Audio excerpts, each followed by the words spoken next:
السلام علیکم ورحمۃ اللہ وبرکاتہ۔ میں محمد عبد الرحمن قادری رضوی، خادم الافتاء والتدریس، جامعہ اشرفیہ مسعود العلوم، چھوٹی تکیہ بہرائچ شریف، یوپی الہند۔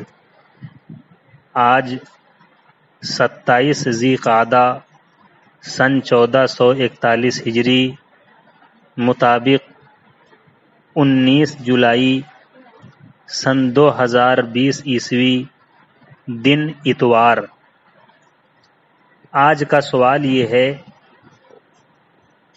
کہ ایسا شخص جو مالک نصاب ہے لیکن قربانی کے دنوں میں اس کے پاس نقد روپے موجود نہیں جس سے وہ قربانی کرا سکے، مثال کے طور پر بینک میں اس کا روپیہ جمع ہو یا کسی نے اس سے قرضہ لے لیا ہو، نقد موجود نہیں ہے لیکن وہ مالک نصاب ہے، تو اس کے لیے کیا حکم ہے؟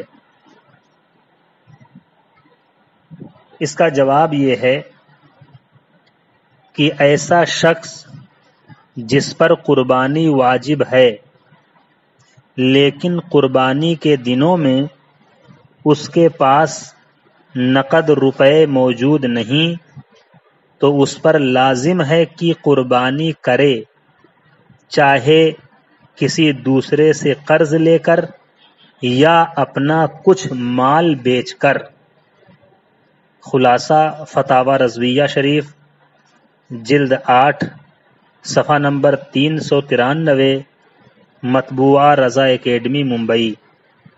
اللہ تعالی ہم سب کو قرآن اور حدیث کا صحیح علم عطا فرمائے، مسلک اعلی حضرت پر زندہ رکھے اور اسی پر حسن خاتمہ بھی عطا فرمائے، آمین بجاہ حبیبہ سید المرسلین صلی اللہ تعالی علیہ وعلی آلہ وصحبہ اجمعین۔